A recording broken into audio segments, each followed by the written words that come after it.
أتعلمون لماذا انقلبوا على مرسي؟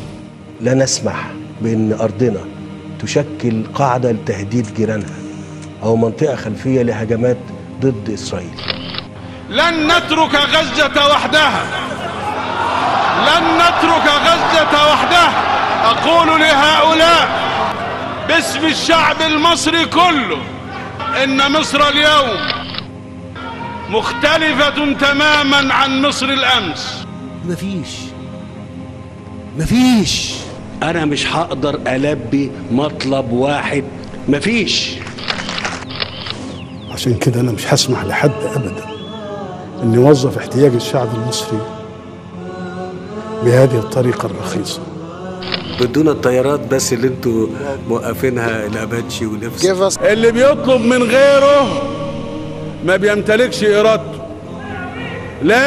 لازم ننتج غذائنا، لازم ننتج دواءنا، لازم ننتج سلاحنا. اللهم ارزقنا الخير وارزق هذا الوطن الخير وبارك له فيه. اللهم بصرني بالحق وأعني عليه.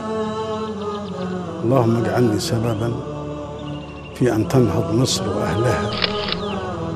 لذلك انقلبوا على مرسي.